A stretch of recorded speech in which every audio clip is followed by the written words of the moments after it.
Okay, so good morning everyone. And my topic is Forms of Business Organization by Win Balyada, CPA, MBA, the author, and Susan Balyada, CPA, the consulting editor.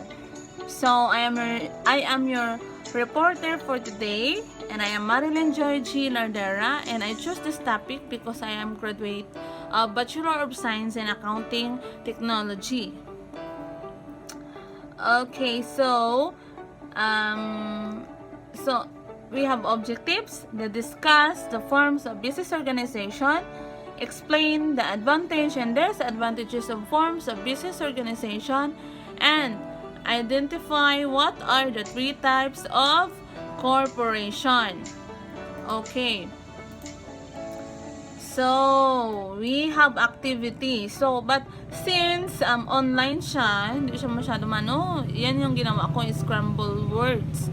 But, clue na lang, we have only three forms of business organization. So, what are the forms of business organization? The three: sole proprietorship, partnership, and corporation.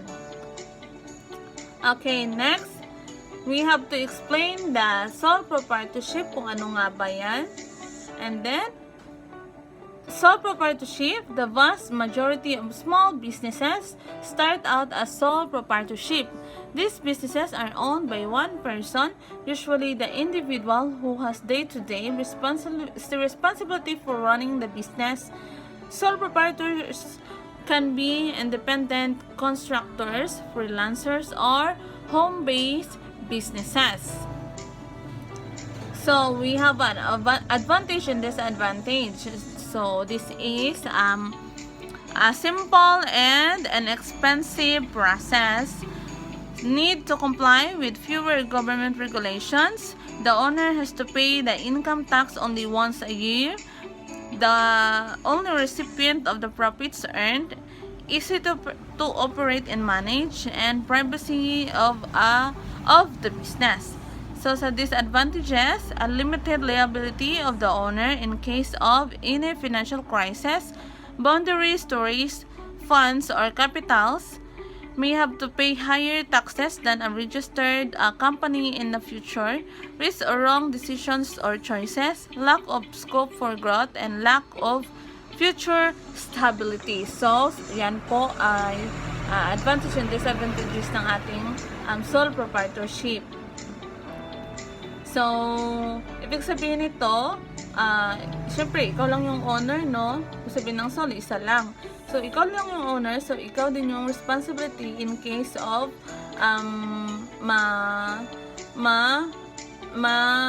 ano yung expenses mo, and then yung in case na malugi yung negosyo mo. And dito tayo sa partnership. Two or more people share an ownership of a single business. Like proprietors, the law does not distinguish between the business and its owners. The partner should have a legal agreement that sets forth how decisions will be made, profits will be shared, dispute will be resolved, how future partners will be admitted to the partnerships, and how partners can be bought out, or what step will be taken to dissolve the business partners. So, advantage and disadvantages. So, this is the partners business is easy to form since very minimum legal procedure are required. A partnership can be easily dissolved in insolvency, retirement, or death of a partners, and no legal procedures are required. Division of work among the partners leads to efficient management. A partnership business is very flexible since it is free of government control. So, sa disadvantages tayo, partnership business has limited liability which affects the financial property of the partners. A partnership business is volatile since insolvency, retirement, and death of a partners can cause the business to end abruptly. The public has less faith and trust in partnerships. Since the consent of partners is needed, quick decisions making is not possible in partnership. So, yan po yung partnership. Ibig sabihin, meron ka ng partners, no? Sana all may partner, char. Ibig sabihin nito, meron kang partners in any decisions. Hindi basta-basta na makapag-desisyon ka na hindi mo na i-inform ng partners mo. So, dapat sa partnership, when the company is need to upgrade or may bagong objectives ang company, is dapat agree ang lahat ng partners. Yan po. And dito na tayo sa corporation. Is considered by law to be unique entity, separate from those who own it. A corporation can be taxed, sued, and enter into contractual agreements. The corporation has a life of its own and does not dissolve when ownership changes. So, ang maganda dito sa corporation is nakaseparate yung personal entity ng each partners dito. But sa corporation, we have the 3 types of corporation. And i-discuss natin dyan later. But we will discuss first the advantages and disadvantages.